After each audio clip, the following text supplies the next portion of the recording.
答えは常に塔の上にある。間に合ったな。アリーナに売店ぐらいあるよな。 After school.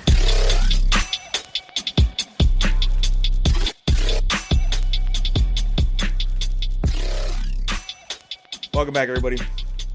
Another episode here for the Webtoons. We're starting the final bits of God of High School. This is it, man. After this, it's the last arc, and then, we're just waiting for it to end, pretty much. This week, it's chapters 425 to 438. It's just the build-up for what's coming. And a lot of stuff happened here, man. And just my only real complaint out of this whole thing was I kept having to backtrack, and I'm like, did I skip a chapter? Did it not load right? Like, there was parts in these fights that just skipped, and then we got the information later when characters are just talking, and I was like, what is going on? This isn't how this guy does it for God of High School. Like, what are you talking about? Like, there's the part where it was Daiwei was fighting Mira, and he was getting cut up by the sword, and then we saw, was it Jia Shen? Yeah. Right. Yeah, she comes in. Yeah, Jiao Shan. Yeah, I know what you're talking about. Yeah, she comes in to blow herself up, and then we see Pandora open a box, and then it just cuts, and that's the end of the chapter. And then the next chapter, everybody's just talking in a hospital. I'm like, wait, what just happened? Like, we're in the middle of a fight, aren't we? I literally did, in fact, go back because of that exact panel. I was like, wait, did I miss something? And then I went back to double check, and I'm like, nope, it was just that. Oh, yeah. No, I mean, yeah. I now that you say that, I found the chapter. I think it's like, I kind of see that now, just because the fact that like a lot of shit happened, and like the next chapter you see is just Xiao Chen just aged. Because she, I guess she did more than her body could handle. Or she just didn't put her makeup on, is what I guess. Because remember, she always puts so much makeup that yeah, like but I mean, but like I could see this one she got older though, because like no, she got like crow's feet and shit like that. Jerry's right. I agree with Jerry because later on that chapter, we have main deck or whatever his name is, the Nox guy. And he's like, he's stating, he's like, okay, because I don't have the energy stones anymore, going full power takes away a lot of my lifespan. You know what I mean? Yeah. And like, she's pretty old. I'm not saying she's like that lady from the 6 old, but I know that she's definitely like a lot older than she looks. You know what I mean? So this is basically her body like catching up to her at this point. Like, I'm not even gonna be surprised if she gets out of the hospital bed. That's how I feel like it's just where we're at. I think that was also established like when we first. I think one of the first few chapters we met her, where she was more obsessed about keeping her age and her looks up, and like that was her whole gimmick, was she would just put too much makeup on because she's trying to look young. Yeah, but everybody knows she's like minimum in her 40s, 50s, whatever it is, for sure. But that skip. Although necessary, yeah, it was complete. It was like out of character. Yeah, it was weird, man. And that was like the second time I noticed. There was like a few chapters before, like all the fighting started, where something like that happened again, and I was like, why are we doing this? I don't understand. Like the structuring, and maybe it's because he's just trying to get this setup going now, so that way he could really focus on the rest of the story for God of High School. It feels like it's like being set up like an anime instead of like a written out manhwa, if that makes sense. Yeah, because those are anime tropes, you're right, where it's like, oh, we're gonna see something happen, then it cuts away, and then, oh, everything's fine, and it's like, oh, well, here's the flashback of what just happened, like last chapter. Yeah, I'm for it though. I mean, she did.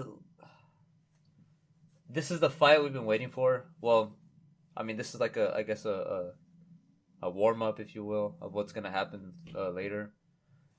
Because they're not finished. Xiao Chen is more and more like I've noticed that every time she uses her I don't know, her ancient power or whatever it is. Yeah, the taboo. The taboo. She gets some kind of repercussions later on. Like remember the last time she used it, she even through the makeup, you could still see that she just got a little bit older, or she just got like a little bit more stressed out. Mm. And then cut to this one now. Yeah, she's in the hospital because she's fucking old now. I feel like using her taboo is just will just like take a toll on her body, just like some Luffy with that fucking hormone injection bullshit. Remember that? Yeah. Where it's like this will take off like 2 years of your life. That and Kalios too, because Kalios, as we can see, is like fucking just rotting because he ran out of energy from all the stones around there, like you said. I'm kind of comparing both of them because they both have that taboo. Yeah. We have to remember hers is sealed from the Holy Grail, so she can't even go full power if she wants to at the moment. Dude, that fucking Holy Grail, man. Shit. I like the setup here with Bake. There was some good stuff there with him. It was good to see him actually have some dialogue and being part of the story again, and then giving us the hope that he's going to be using that staff soon. Yes, that was definitely a very nice turning point for me. Go find her! Go find her! I think there are just some instances in the story where we like get a chance to glimpse into what will be or what could be a possible like future for characters' revivals, and that really like gets your attention. You know what I mean? Like times that I imagine like seeing a Hadan like at the least amount of time that I like, you know, at the very unexpected moment. They're always great. Exactly, dude. Or Moo Queen. You know, like I gotta have my bae come back. It's wife time, guys. That is a. I know it's unspoken, but we all agree that like he's probably gonna use it up there somehow in the moon because of Tathagata coming back to life, and there's some kind of I don't know. There's gonna be some kind of event happening where like his revival means that there's gonna be a door opening to the Sage Realm, so they could, or at least he can go. Yeah, it's like completely. Yeah, like you said, it's like foreshadowing of what's gonna happen pretty soon. Well, also, like, since this is going to be the last thing of the series, you know, I'm sure the author here wants to pull the trope where everybody comes back to fight the biggest bad ever, right? The god above the gods. I think it's called the spirit. It's like what is it? The supreme god Maitreya. Oh, Maitreya, yeah. Yeah, and I'm sure he's going to want everybody there, you know, so we could see them all one last time. Happens plenty of times in shonen series, so I think it's going to be good. I feel like since he took it up to the moon, he's going to try to figure out how to use the corpse's residual energy, if there's any left, to try to use the cane. Because by himself, Bait can't use it, right? Like, because like he mentioned, he's like, I really can't do anything with this. Like, it's better with you guys. Yeah, because I think they'll be able to like maybe find a way to harness energy from it, like with science, you know? Yeah. Oh, maybe. Yeah, you're right. Because all the times he did some kind of like supernatural bullshit, he had Uma with him. I also imagine he's going to try to use it like a bat. Ooh, yeah. Ooh, that'd be cool. Yeah, because I got reminded when I was reading it that like, oh yeah, he doesn't have a borrowed power. He's a genuine fighter. He just has his contract with Uma, and that's it. Last time we saw him, I was like, man, I hope this isn't just it, because it kind of felt like it. Because he's like, yeah, I'm just here in the background until my wife gets back, and then then I could join the fight. But now that he's like an important piece to the story, that's great. All the boys are here. You know, we got a bunch of stuff with Iplo here. I gotta say, I did not like the comment that little boy made. That fucking irritated the soul out of me. It feels like it could keep going. Like, where is little boy? Little boy was. He was the newsman. Yeah, the newsman. I think it's 437 or 438, one of those two. Yeah, he's the underground informant. He basically has like control over all the media. Oh yeah, okay, yeah. I know who you're talking about. Yeah. So he made that comment. Hiplo was going to be the second Mubong, and I was like, God, like, why you got to be a bastard like that and just say that? Like, why you got to speak on my man's character like that? Well, I mean, it makes sense when you look at it to where Mujin, he's so desperate and focused on making sure that that he stops this god or brings him back or whatever, so that way they could kill him. That he's willing to do whatever it takes, and that's the same thing with Ilpil. He's willing to sacrifice, do whatever it takes to make sure that he comes out on top, or at least what he thinks is good is the outcome. I don't think he's planning on killing that thing, to be honest, because based off what Mandark said, or Mandark, or whatever his fucking name is. Mandark, yeah. It's supposed to be a unity. That's where him and Mugen split, though, because Mugen told Gen X, like, we have to kill this thing before it comes back. Like, no, he wants to revive it. That's why he wants it. Look, think about what they've been saying. They're saying that both Mugen and Mandark want to revive it. In the flashbacks, yeah. I'm gonna bet money that he's basically trying to do the same thing that Mandark wants. He wants to be the one that fuses with it, so that he's going to be like the apex of humans, and he's also going to be the apex of gods, so that he doesn't basically have any obstacles. He can do exactly what he wanted, exactly what his stupid ass redheaded lover wanted, whatever the fuck that was, because we don't know yet. Yeah, Mandark's sister? The sister, yeah. Yeah, his sister. Whatever kind of bullshit that we haven't seen yet, it does not surprise me, especially based off everything he's already done, that he's a hypocrite. He's going to do the exact opposite of what he says he's going to do. That's basically his whole character. Like a human. No, but no, his whole character like is that he hates the gods and he wants humanity to fight for themselves. Okay, but he also hates humans. Don't overlook that. Like I said, he's been treating humans like fucking garbage. Well, yeah, he hates people without borrowed powers because of his jealousy towards the people that kicked his ass, like Dusik and Taijin. Even then, he knows that he's just using people to usefulness. That's all people are to him, is just a means to an end. Like, I don't know why you want to overlook that about him, but he's been doing that since day one. He's done that since he was the very first and youngest. What do they call those things? The sixth. Human cultural assets. No, human cultural assets. Mubang is an asshole. That's all I wanted to say. Yeah, I don't know. I thought it was pretty clear. He's not just at face value like that. He's definitely got some shady shit. Well, okay, if that's the case, though, then but him and Mandark's end goals still don't match, because Mandark wants the god to be revived because humanity should be ruled by the gods, and that's not Mugen Park's ideals at all. Well, it would be if he would be the one to rule them, which is again what I think he's trying to do. But they're not going to merge with this guy, though. That's not what's going to happen. I don't know what's going to happen yet. He's just going to come back to life in probably like a new body or something, and it's going to pull that anime thing that happens in these manhwas, and then they're just going to have to fight it, yeah. It's going to be a little bit like Fullmetal Alchemist, I think. Why was Mubang trying to fucking stop the rocket from going to the moon? Because he doesn't want Bake to try to destroy Tagatha. Because that's what he's trying to do. They're trying to prevent Tagatha from being revived. Now, Mugen... Yeah, that's all he's been saying. Even though he says he doesn't want Tagatha revived, he was the one that was making the affiliations with NASA. So he was the one in control of the revival of Tagatha.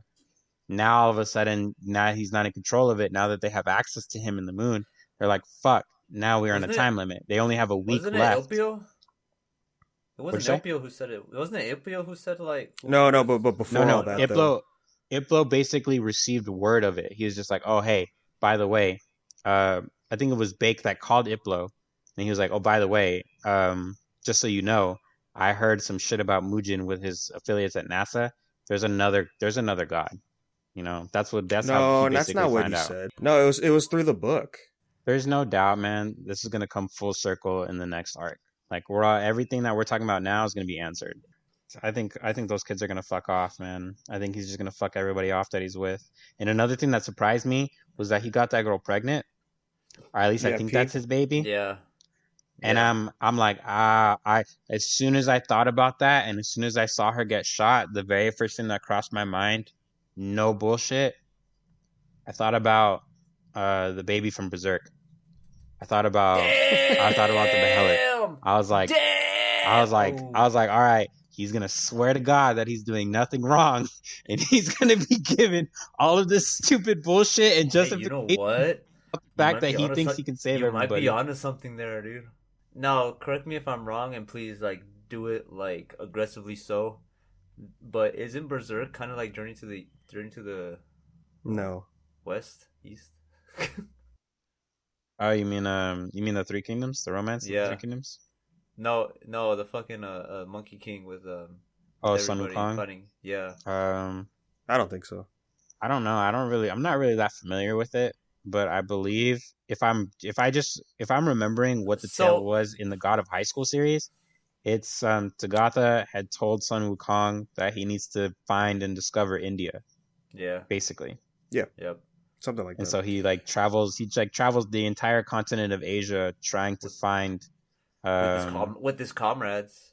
yeah, We just because haven't. he has to We protect just haven't. one of the Dude, guys we from just. demons while he You finds know what it India. is? We just haven't had Guts eat somebody yet. One of his comrades yet. So we're almost there. I don't think so. I don't know. Isn't that what Tam is? Isn't that what Tam represents? When somebody gets eaten. Dude, I haven't You know what seen I mean? Tam in a hot minute. So I mean, like we have two representations of basically being consumed. We have, of course, Tam, like Avarice, right? Yep. And then we have that whole little thing with the Monkey King eating his friend, and just that interpretation of it. That part was actually in the actual. I think in the actual story. Like, I'm just going by summaries, but I think that part was actually where he had to eat his friend, and then I don't know, kill Buddha, I guess, but it wasn't. I don't know if it was Buddha. It could have been something else. I want Mori Dan to kill what is the other Mori? Mori Jung? Mori Jung. Yeah, I want to kill him. I Oh, want to kill him, and I want him to take his lightning, because right now they're talking to each other. Well, no, they only talked for like half a second and then they took off. Well, what did you say to him? Because I thought they were going to talk. Or Well, so far we know. That's where the jump cuts come in, because we see Jung at the end. He's back with Nox underground while everyone's chilling. Yeah. What did he tell him? He's like, setting you're up in danger next, or some shit. He's setting up next chapters and shit like that. Yeah. With that kind of shit. Well, I don't think Mori's killed anybody yet, though, right? Nah. No, they don't kill anybody. And I doubt he wants to kill a clone. I think he's just gonna whoop his ass and then take back the Thundercloud as the rightful owner. Especially now that he's been doing all this training that's been leading up to this, saying like, "No, I am the real one." To Mori Jung. I don't know. But I don't know. Like Mori Jung his eyes were gold when he had that hoodie up, so maybe that's gonna be something different. No, he just had the cross, right? That's what you're talking about, right? What his He eyes? just had Mori Jin's eyes. He had the red with the golden cross. No, they were originally red, but wasn't it in the panel when he showed up? They looked gold. Dude, I don't know, man. No, they were still. Okay, look, I do know what you're talking about. They had like the perspective when he had the hoodie on, and then they had the close up. That's just one of those things. The close up like, still had the red with the crosses. Because I know when he's back with Nox, they were. That's they when were I red. saw it. That's what I'm. That's what I'm thinking. Yeah, I guess when Mori Dan is in Mori Jin mode, he has a fucking. Yeah, he just gets his normal eyes back. Yeah. Yeah. All the action stuff was cool in this, man. Daiwei was intimidating.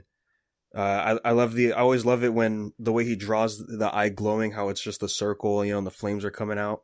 Bro, both him and Mori, dude, in this in these chapters, dude. Mm-hmm. Like they both showed a side of savageness that like I have not seen before, dude. I mean, fucking when Dean was when we saw how Dean was looking at Mori, man. Oh my god, dude, I was scared for him. That shit, that was bad too, and it was pretty cool too because like he thought of him as his master, and now he's just like he's got like, it's. I don't even want to jump ahead. You know what bothers me about Dean in this was what he said at the end the last time we saw him, where he was just like, "Yeah, I don't think Mori started that war 17 years ago, but I'll still fight for you though, Mujin, because you helped us." That was big dumb. I'm like, what are you?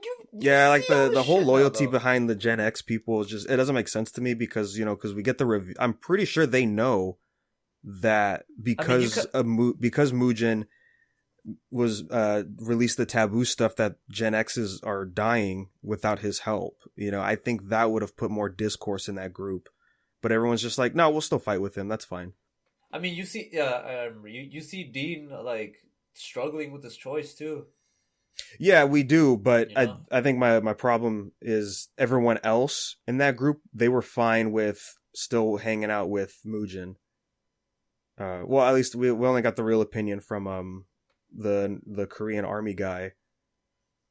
And then the only other person that really spoke out, I guess, was the homeless association successor, and she's just like, I just want to fight Mira for revenge, and that's it. I wanted more opposition because I think the whole point of this setup was to, as Muujin says, he's like, fine, I'll play the villain if that's what they want me, as long as I get to do what I've been set out to do. That's fine. Yeah, we've brought it up before about how are we going to get this set up with Mira coming to the end, because she's been sidelined this whole time since the time skip. And the stuff that we got with her here, I was just like, I kind of wanted something else. Like this setup here with her was so for me. Yeah, it's like I was saying earlier. I know that I've been asking for stuff with Mira, but as soon as I got it, I was like, okay, you can throw it. You can take it back. Mm-hmm. Yeah, I mean, you said it before we were recording, Danny. And I'm gonna leave it at that. I mean, I haven't mentioned this. I don't think I said it to you guys yet, but the other big thing that I was pissed off about was little Daiwei Jr. and how that's just some random kid that Mira helped. And it just, like, okay. Who just so happened to look like fucking Daiwei. He looks just like Daiwei. He has his eye is lost just like Daiwei did, and I was like, oh. Like this kid somehow knows what the fuck is going on, and he wants the best for Mira. Yeah, and she's just like, you remind me of something I forgot, and I'm just like, so that's God. why he's here. The fucking kid, dude. Exactly, man. You know, her. Just go fucking. Dude. We got a glimpse at her personality a little bit, and it's kind of childish. And she wasn't always like that. She was a very kind of like a studious person. I kind of disagree with that. I think she was kind of like that. She always had like some kind of twang to her own personality. In the comical relief sense, but I mean, don't play that as a plot device. She was very tedious, and you knew that. She was stern. No, but look, I think it shows two things with Mira's character right now. Is one, it's the memory loss thing. That's a usual trope. They tend to regress characters like that. Back to them being innocent before they really got involved with anything crazy. And then it also shows her affections towards Daiwei, because obviously this kid looks like Daiwei, and these are her feelings for him, but they're suppressed because of the memory loss and the Jade Emperor stuff. So I think that's what it's trying to show. Yeah, but yeah, her just not really having any motivation to do anything other than just these vague flashes of her memory of like, oh yeah, I guess I'll do this so I could be the supreme god, so I could protect everybody, sure. Like just playing right into Mandok's hands. It's pretty meh to me, I mean, it was cool we got to see her actually talk with some dialogue, but none of it was interesting, I would say. I mean, if anything, it would just show like how far back she regressed. If that makes sense. Yeah. Like if anything, I would have rather had Mori fight her, so that way we could just get some of that back and forth dialogue between them. Didn't they like tussle at one point? They exchanged a little bit, and that's when Daiwei rolled up and said like, "Oh, I'll take care of this. I'm done helping the ship, so I'll go fight her. Like, it's fine. Don't worry about it." Yeah, so they barely got a word in. Yeah. Yeah. It's not meant to be yet, because obviously a lot has to unfold between them. I feel like there has to be a lot more conversation between Mira. Like, there has to be a point first where, first and foremost, Mira is gonna doubt Mandark. Like, we have to see that instance in her character first, where she's like, once we see that little glimpse of her, then Dawei and her are gonna have that conversation. Or, we see, I feel like she can go that way. Or she could like go like she's just gonna end up doing what the hell she wants, since she has the Jade Emperor's body. Mm-hmm. And it'll just like it will, and whatever she's gonna do, it's probably going to like coincide with what the Jade Emperor wanted. Which I fucking forgot what it was. If you guys can remind me. They're gonna like combine, or somebody's gonna combine and basically steal them, kill them both. Yeah, or at least Mira's gonna like They're gonna combine Dude. with Mori Jin. No, stop it. They're gonna No. no, shut up. Or like hey they're Jerry, gonna- it makes fucking sense. Oh my god. Because that you know what that would mean if we're gonna entertain this a bit. That would mean Mori Jin would get back to his original form. So now he Oh could my go toe to god! toe with the big bad at the end. Shut up, dude. Because look, A because then I'm rematch. gonna This tell whole you thing. to You're right telling now- me this whole thing is a rematch against the Buddha? Oh, No, I my mean, that's it's all gonna what be- it's lead. it's Like gonna we be- know he's gonna get revived. We know it's gonna be Mori Jin at the end of the day to save the world. Look, if it's gonna be Mori Jin, he's gonna fight Mujin. That's the whole point. That's all he wants to do. So I bet you money, if this is gonna be the case, it's gonna be Mujin. Mujin's gonna absorb Maitreya, and it's gonna be that, and that's gonna be versus Mori Jin at full power with the body of what's his face and the soul of what's his face.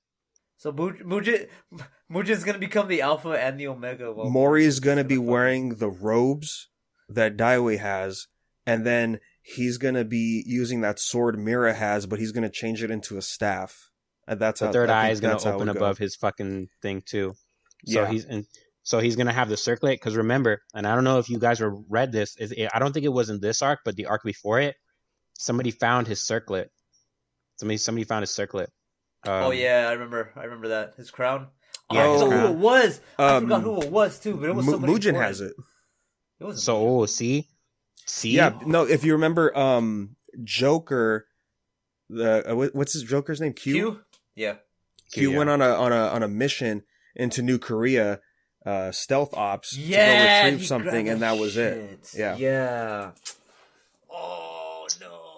Yeah, Oh, well, there's dude. that. There's another plot device right there, dude. Oh, you Shit. know what? You know This what? is how he's gonna fuse with Tagatha, because Yeah, he I needs was a just god thinking equipment. that he's gonna throw that on him to make him weaker, and then that's his opportunity to become this guy. Yeah. Fucking Mujin. Now we just have to try to figure out where in all of this Mandark either dies or Mandark sabotages Mujin, because I think one of those things is gonna happen. Just kind of like how the thing with R happened, where even if Mujin ends up beating Mandark, like he's gonna end up killing Mandark, and Mandark's gonna have the last laugh just after the grave. Oh, maybe, think- maybe later on. Probably that's more feasible. Yeah. Yeah, if I had to guess, I would say they're gonna fight at some point once Mandok learns what Mujin's real plan is, and then they're gonna go full force. Mujin's gonna be losing because he's dying because of that right arm of his, and then before Mandok gets the final hit, Mujin's gonna get that cross that's been storing up all that power for these 17 years and use it on him, so that way he gets defeated, but not dead, but he gets defeated. I feel like he's been using it. No, right? He's been using his ability, which is the cross on his hand, but that's different from but the one actual on his item fucking itself. neck. Yeah. That's so. Yeah. So I feel like that might happen, and then we'll see Mandok do something later, to just do what anime does, before he dies, like, oh, I have to repent kind of thing. Like, I'll help the main character out because I lost. We mentioned Q. It was cool to see him come in and get Daiwei's side just a little bit right there. But he did what was it called? Grand Circus. Yeah. That was cool. Great. Yeah, the paneling was great too. The way the page just drifts into nothing but his cards until the end of the chapter. That was nice. Do you guys remember that there was? Do you guys remember the Tam squad, like the little shadow group of Tam people that he had? Yeah. Yeah. There was more than 2, right? Yeah, there was like a special group of them that Mori and Daiwei were fighting them when they were destroying the Wi-Fi facilities, but they only fought 2, if I'm remembering right. So there should still be more. I'm kind of remembering all the little inklings that, like, I know that he's saving for the back end. That's probably going to come up again in this chapter.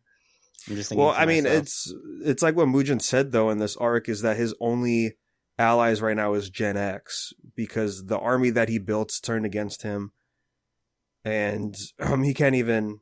Aside from like there was nobody else showing up to help them. Maybe. Yeah. Oh, but man, speaking of Q, like I wish we got more of it, but the throwback with Drake McDonald coming back to want to get to revenge. I wasn't expecting that at all. I forgot about that character. Yeah, and confirms that Agent T was the original ref that died. and just got revived through R. It sucks about him though, because sucks because it's he's not the same person, and he's just a puppet right now. He's got his family out there. Yeah. Yep.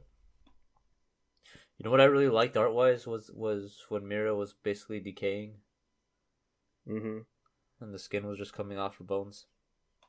I thought that was cool because it's literally just portraying like herself is just fading away so that she can, or that she won't feel pain, I guess. Yeah, it's like she doesn't care about herself as long as she can protect everybody.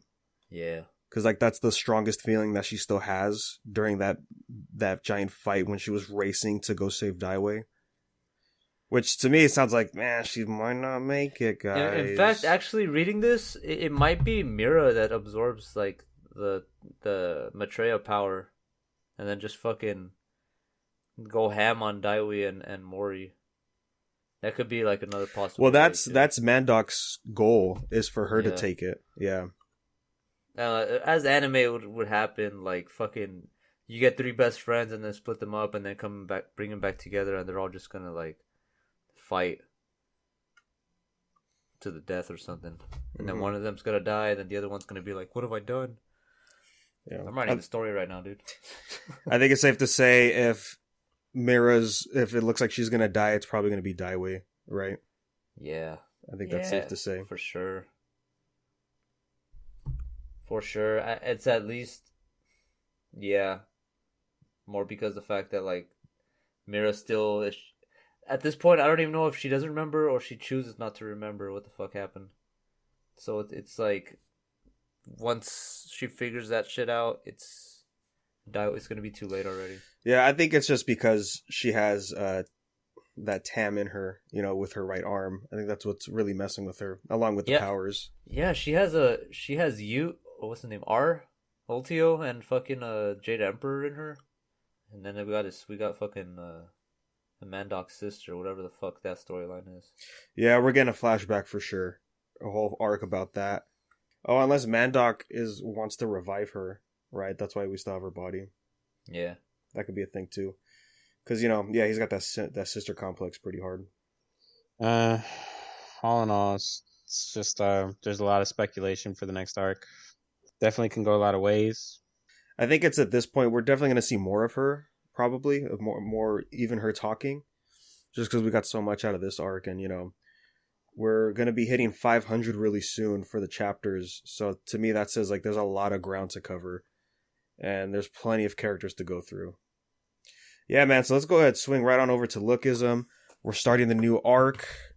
The first 2 chapters are out, and that is One Night 2, and it's back over at Club Vivi. That's the big thing right now. And did you guys listen to the BGM or any of these chapters? Yeah, I think I don't think I've mentioned it on this segment, but I was reading something. It might have been that manhwa I mentioned last time. But yeah, one of the chapters had music, and I was like, "Oh, this is cool. It's a different take." You know what? And like, to go way back, he tried doing this before, but he's like, "Yo, look up this song and play this while you read this."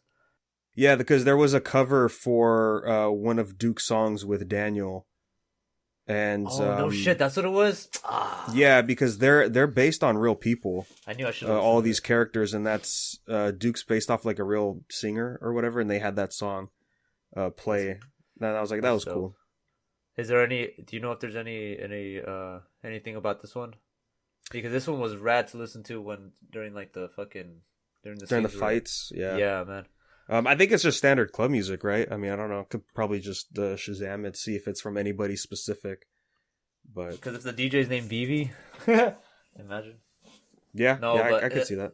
That was a nice touch. I really like that because remember how I said if you guys ever listen to hip hop while reading God of High School fights, it fits. Yeah.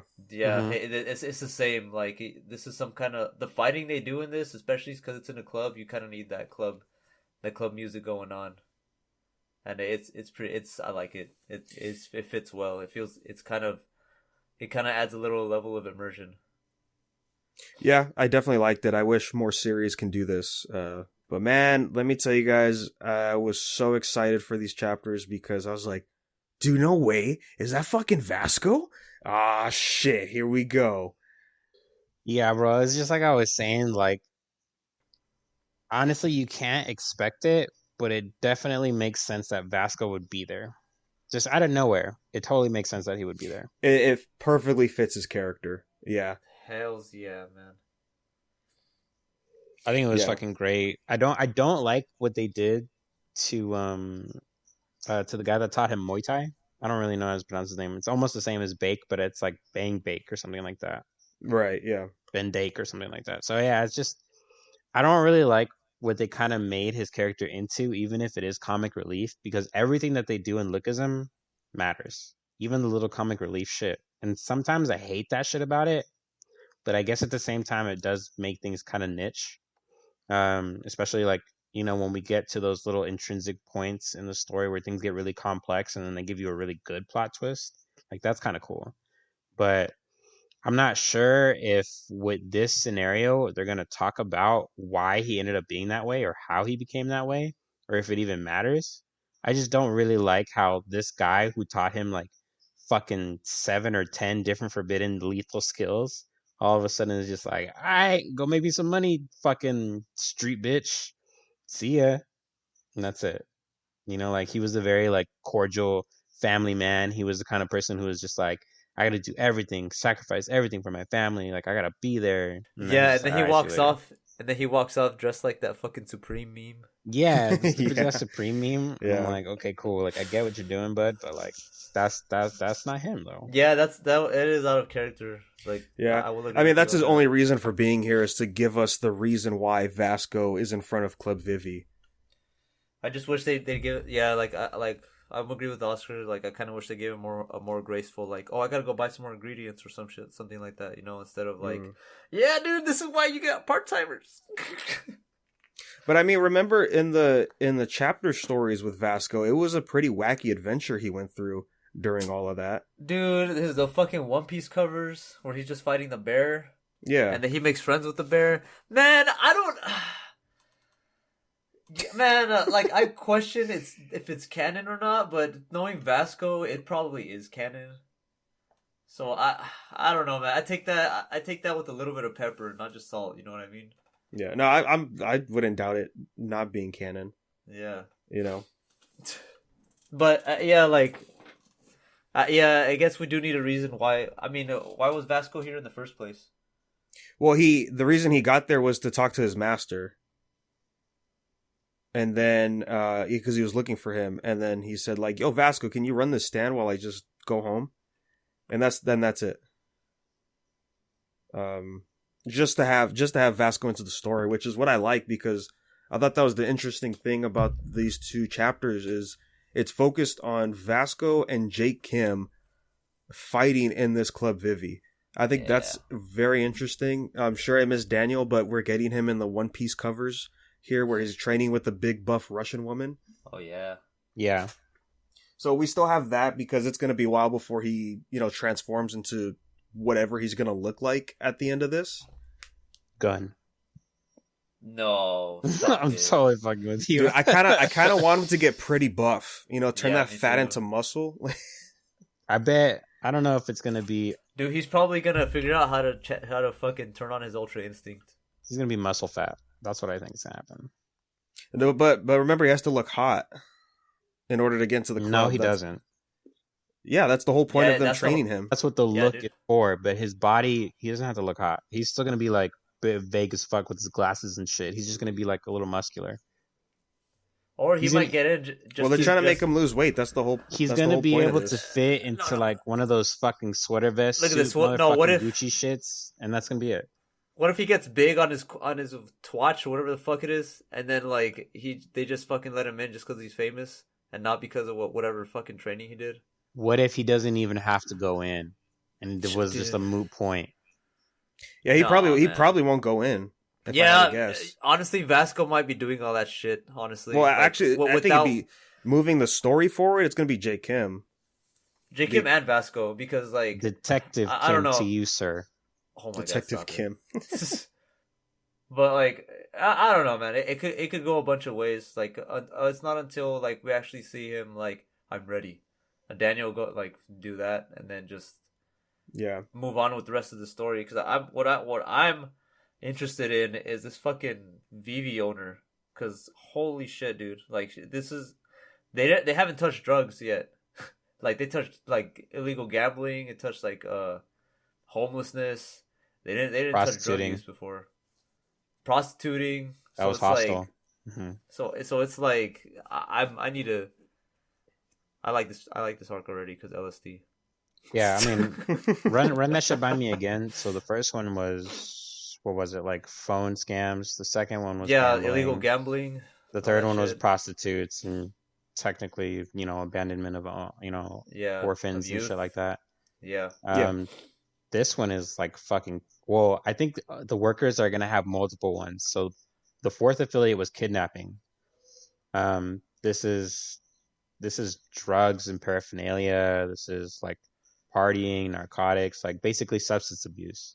Because like the shit you wanted Lookism to be about back then. Yeah, I'm sure like all the club is there to help make money, but I think the real goal is them selling the drugs in the club. Smuggling or all something. No. This is gonna tie in. Remember what she's talking about. Club Vivi is one of a kind. It's the only club. But Hotel Vivi is the chain. Oh yeah. And all the things happen in private hotel rooms, right? So I think that's where they're selling the drugs and all that. It's gonna start at the club, but it's gonna end in the hotel. Yeah, and I think Club Vivi and Hotel Vivi are probably connected to each other. They just haven't told you where Hotel Vivi is. They just said, hey, there's Club Vivi and Hotel Vivi in Korea. It's the only one because she likes to be here so she can do her drugs without getting executed. Mm-hmm. Yeah. Yeah, this arc's gonna be crazy. Yeah, I could feel it. Yeah. I have a feeling we're gonna be seeing J. Kim and Daniel team up. Because if Daniel, the way I could see it happening is Daniel's gonna be getting to the club right when everything is about to end. Like Jake's getting his ass whooped by this guy, that's Vivi's bodyguard. Vasco finished whooping everybody downstairs or he's losing. Yeah. And then once J. Kim loses, Vivi's bodyguard's gonna be like, just get out of here. Then him and Vasco leave. And then that's when they bump into Daniel outside, and then that's when they decide to team up. Well, you heard it right here. Yeah. You heard it here first. Yeah. I don't know. There's a lot. One other thing that I want to mention is I remember Old Face is talking about basically the relationship between Vivi and workers is very slim. Because at any point where, what is it? Dragon. The bodyguard, right?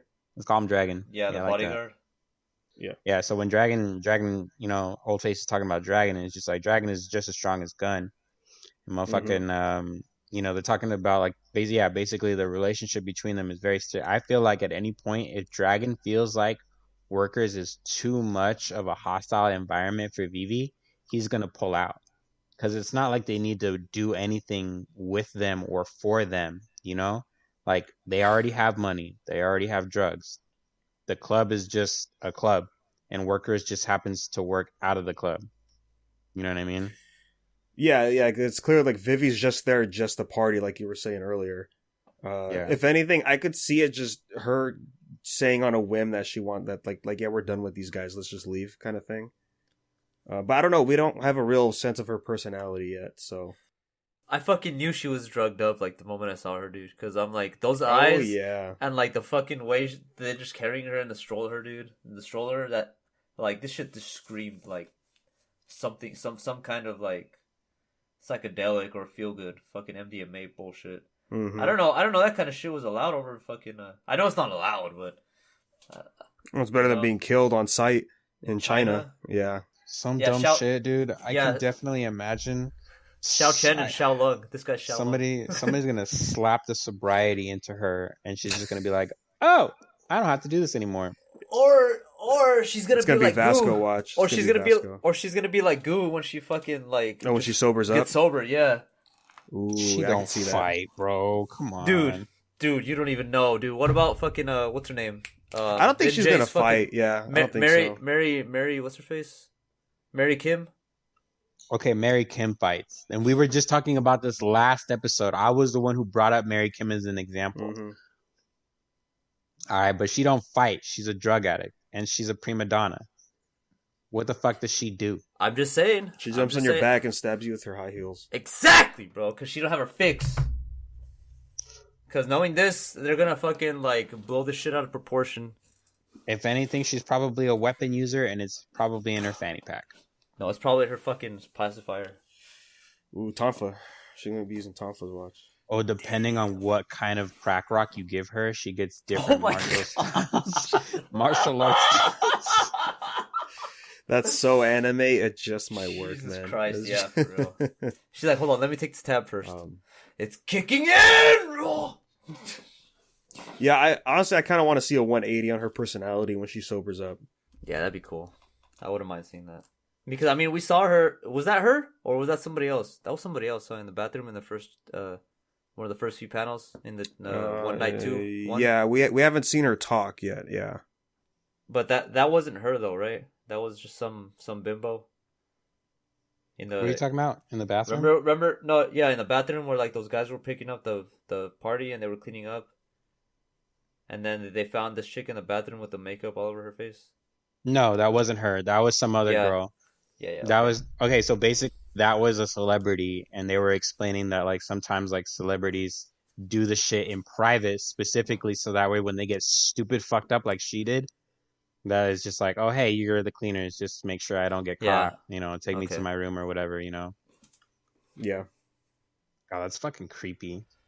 Right? There's that smile that I'm like, you know what? Classic Lookism. I'm like, you know right what? there. Fuck, dude, I felt that. Yeah, that's why I mean like, this arc's gonna be crazy because if they're introducing that kind of shit in here, then it's gonna take me back to the fucking. Remember what I was telling you when I was reading that Samuel chapter where he just fucking killed every other one's all the other heads from the fucking In the flashback, yeah, he was doing that smile that he shouldn't be doing. Yeah, man. Yeah. Fuck, man. That freaked me the fuck out. Dude, Ollie Wake should have died right there, man. Oh my god. For real, dude. He just got fucking... Dude, with the wire, man. And that throne. Yeah, somebody got their neck snapped, for sure. Yeah, I can't wait to see what's gonna happen in this one. Because it's like... So many... Well, it's... For one, it's a club scene, which is it's pretty cool when just people just start fighting. Like when this dude just started fighting with that other bodyguard. With Vasco started fighting with that other bodyguard on the dance floor. Some fucking Yakuza type shit. But yeah. But then fucking Oldface just comes out. I'm like, man, I fucking knew Oldface was gonna do some like probably live this kind of life, you know. Like, yeah, it's very much him. In the head. Fuck, man, it's crazy. I kind of wish J. Kim really did like tell him to do something to him. Yeah, but I forget how vicious Oldface can be though. I don't remember if I ever saw him in a fight, but I guess that one flashback with him and versus one of the Black Bear gang. Jerry, or no, he was fighting Jerry. That wasn't Jerry, is it?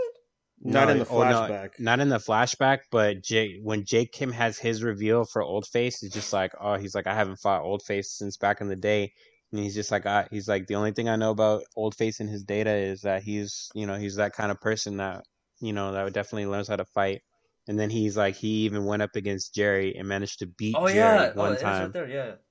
Yeah. So yeah, that was crazy, man. That he beat Jerry. I forgot how vicious he could be. Like I'm just gonna say it again because it's.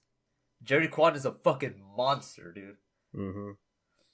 And this dude comes out with the fucking Metal Gear Solid 3 fucking Bowie knife strapped to his chest, dude. Jesus. Yeah, like there's a reason why he was number 2 in Big Deal. Yeah. I feel like he's not done yet, though. Oh, no. The fact that he was more or less spared by J. Kim, like he'll be back. Yeah. Yeah. I think mainly for the Sinu part 2, whenever we're going to get him back in the scene. Jake is also fucking scary this chapter too. Heck yeah, man. I love how it's kind of comical too, just to see Oldface's reaction not change when he shoves the hose inside him. Yeah, inside yeah. the fucking thing. And I'm like, it's kind of like He's having fun. he is, bro, and it's man, it's funny because like I can't tell if it's like a yeah, like I can't tell if it's that comical way where it's like they just keep talking and he's just doing stuff to him. Mm-hmm. You know? Yeah, good stuff, man. Yeah, I'm really looking forward to this one, man. I wasn't expecting it to start off like this, but since it's such a nice change of pace from what we have been seeing for a while, I'm excited. Yeah, like the past arcs have been kind of depressing, you know? They've been more or less the same. Yeah, I think I would argue since probably Ollie Wang over Yeah, at for Hostel, sure. it's all kept that same type of tone and pacing. And this feels like, yeah, we're here to shake things up, to give Lookism a new kind of life. I welcome it. Yeah, and honestly, I'm really looking forward to the matchups because I'm assuming Samuel's going to come back at some point into the plot, right? So it'll be him, Jake, Vasco, Daniel, and then we have Vivi's bodyguard. Then they're going to have Johan, right? Because he's going to be there. Oh And then my you got God, Old Face, yeah, dude. you know, and then Fuck. they just need one more surprise hitter to come in. Maybe Logan, right? Special friend type of thing. Mm-hmm. Hopefully a new character, somebody we haven't been introduced yet. I don't know this guy's name, but I like how this fighter or this fucking bodyguard, he's like he could feel like Vasco's intensity, even though like he's kind of Yeah. speaking Chinese, and he's like, yo, allow me to introduce myself, and then Vasco just says fuck you. Yeah, that was like such an anime thing. Yeah. The rice bag smash. It's definitely helped his fucking personality for sure. Or actually, no, never mind. He's the fucking same. He's just taking what he's been. He's taught. just he's taking things more seriously now because, like he said, he's just like, I'm not really a fighter. You know, he just kind of imitates what he sees, and he never really put in the effort, I guess you could say, of trying to get better fighting wise. Like, because he's all about like, oh, I just have to get stronger. You know, my strength could help me at the end of the day. But now it's like, no, now I need technique, and now now we're really seeing that. Well, he's just gonna do the same thing that Warren can do. I'm gonna figure out what they call it. The adaptating, the adaptations. But yeah, I'm sure that he can do it to an extent, but it's more like Warren's thing. So I know that Pascal will probably just do whatever. But it's like that's kind of the niche for all of them because they all basically just end up copying moves that end up working really effectively against them. They're all like, let's not bullshit. They're all exactly like Bam. It only takes one time for you to get hit with the attack, then all of a sudden you knew how to do it and you could do it a million times better.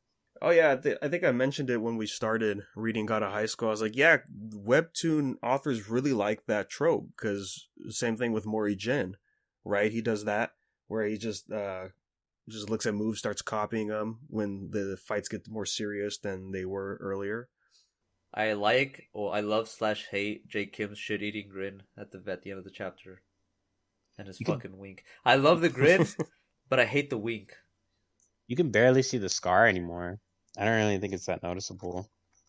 They made it a point in these two chapters to show it during like the important parts. Like there's the shot of him side by side with Vasco's face when they're both about to go fight people at the end, and then you can see the scar there. Yeah, I mean it's there. I mean it's not like it's, yeah. but I'm just saying it's not like pronounced as it was like when he got arrested and stuff. But I mean that makes sense. I think it's just the way he's drawing the scars now. Because looking at it right next to Vasco scars, it's the same color, but I think because there's more light on his face, like yeah, you could barely see it. Yeah, it could be it. I was just thinking that it's like showing age because he was there for like what 2 years. That he got too. the scar right before he went in. It's just like a healing process. Yeah. I kind of want to go back and read the chapters for the illegal gambling thing. I think that's where we saw Jake Kim. Yeah, with Jiho. Yeah. Yeah, that's I need to go back and read that just to see like how much of an asshole he was. Or how he's changed, you know. Yeah, I was actually talking to me and Oscar were talking about it before you hopped on. We started recording. Was it's that trope now to where oh, present day Jake Kim is now acting like the flashback Jake Kim because he was like that the whole time and we never really saw it because we never knew his backstory kind of thing. But I added at that point, like, even then, this is somebody who went to prison. Not okay, fine, juvenile prison. He went to juvenile prison in Korea. That still means something. Look what happened to Jiho.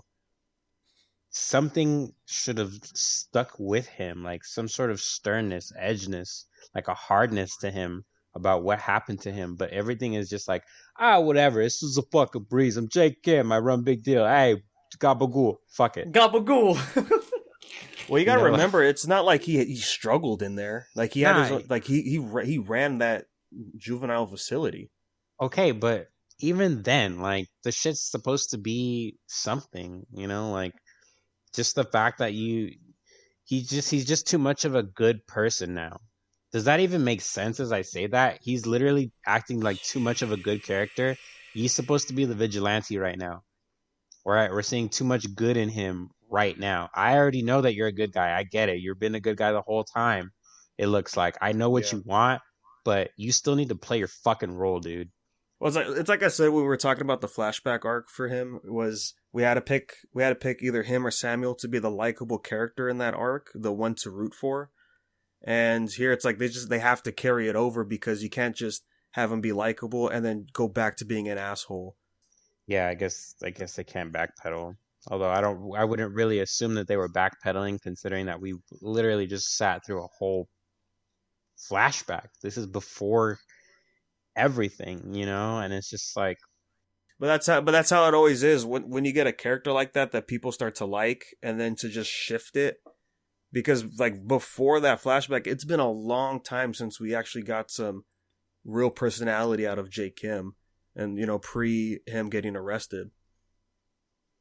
Yeah, that's true. It's basically like a lot of greediness that I saw in him originally. It's just like, oh, I want this, I need that. This is what it's for, blah, blah, blah. And it's just like, I can't wait to get out so I can get my revenge. That was a very like big thing that he focused on. He was more about vengeance and coming up, like getting back to what was taken from him. And it was revolving around Gun. And now with all of this, backstory into why and how justified it is for him to hate Gun for putting Sinu in that situation, and the whole thing is just like you had a little devil in you, you had the little glint of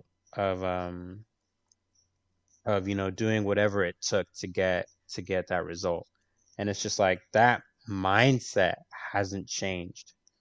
His mindset is still the same, if not even more, attuned to trying to pursue that goal that he has. But his body language is so different, bro.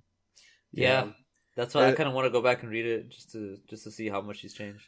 Yeah, if I had to summarize it, I guess it's just the shonen thing that happens, right? Like he's no longer an antagonist for the series, so he shouldn't act like an antagonist anymore. Yeah, he's just fucking bad, man. Yeah, exactly. Yeah. I mean, I guess that's how we should refer to them now, because it's the trope that we've seen in a lot of them so far, like Logan, fucking Vince a little bit. He wasn't really that much of an antagonist. Even look at Johan, like he's still gonna be butting heads with our main characters at the end of the day, but now that he's no longer like the main threat, he's become a more understandable character. Maybe a little bit more likable. They really diminished his character. I mean, he's a very central role in all of it, because I'm not even going to say really central. Like, I would say that he was put into the primary category when he was like first introduced. And over time, his story character kind of, even though it would develop him, it's also set him back. It pushed him into the more secondary, I would even go as far as to say tertiary tier, in regards to like how important he is as a character and how often he needs to be reintroduced into the story just to see where he's at and what he's been up to. Like, I have a feeling that eventually he'll come back into being into the primary category of main characters, because yes, he is one of the chosen. He's, was one of the candidates before he got disqualified, all this other shit, rah rah. But he's just not that interesting. The only thing that's really interesting about him is the way that he fights and his little backstory and rivalry with Zack. Those are the only two things that I really think of. The very first thing that I think about when I hear or see Johan's name. You know what I mean? Other than that, once those two things are settled, I mean, the fighting can never really be settled. But once the whole thing with his mom is settled, the only other thing that he'll have is pretty much nothing. He'll just be like, all right, I'll fight for you guys for J-High or do whatever. Or I'll just maybe work at my mom's shop, like whatever.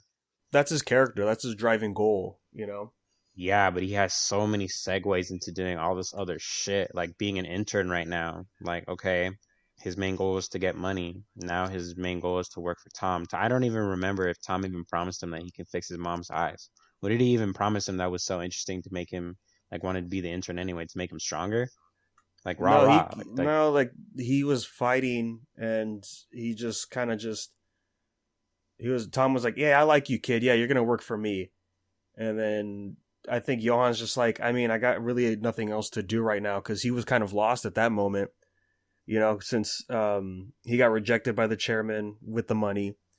And then after that, there was something with Gunn going on. And then, then the Tom stuff happened. And he was just like, okay, well, sure, I'll be a bodyguard. Who cares? Kind of thing. Yeah. So there is a lot of that bullshit I just kind of feel goes around Johan. It's like, it's cool. Obviously, he's a good character to bring up. Like, he's always going to fit in. But, I mean, he's one of those puzzle pieces that you can fit into any situation just because right now, his position in terms of importance in the series is just like, whatever. Like, all right, like... He has the anti-hero role right now. I would say it's even less of an anti-hero role because he's not really pursuing anything that goes against anyone else's, agenda. He just needs money. He just wants to fix his mom's eyes. Working for Tom isn't going against anyone else. I mean, the only thing that pretty much sets him up against anyone is Zack, because all Zack wants to do is find him and bring him back to Mira and his mom. Like, if anything, I feel like Zack is more or less the antagonist for not really understanding Johan in this situation. Like, I feel like he's already explained more than once, this is what I'm doing, this is why I gotta go do it. Oh, well, I don't like that, that's not good enough, you need to come back, I'm here to bring you back. You know what I mean? Like, not that Zack isn't important or anything, but, I mean, come on. When the fuck did we last see Zack besides that? Well, the last time we saw Zack was Hostel. That's the last time we saw all the boys from the high school. I'm glad they put that scar in, because when in the beginning I thought Jake was Zack. Yeah, I can see that. I mean, Zack's a little more pizza face, I think, and then I feel like Jake. I know that he colors them all like the same skin tone, but I feel like Jake is darker. Dude, thank you so much for saying that term, because now I could see that. After so many years, I don't feel weird saying that term now, dude. That's that Bishu. Was that Bishu? Oh, fucking Bishi? Yeah, Bishi. That's what that is. Them yaoi proportions. Okay. So, all right, guys, we're going to go ahead and wrap up this episode for the week. Thanks for swinging by. Can't wait to catch up to everything. If you have any recommendations, make sure to send us an email. Let us know. Oh, that'd be for sure. Yeah, that'd be cool. Yeah, because I want to get into more webtoons on my end myself. I'm reading one right now. That's pretty good. But it's not on Webtoons. So more on the app would be good, yeah. And you could send that email to unversepodcast@gmail.com. And then if also you have any questions or comments, we'll talk about those on the next episode as well. And then you can follow us on social media at Unverse Podcast, and we'll let you know when those episodes come out. So thanks, guys, and we'll catch you on the next episode.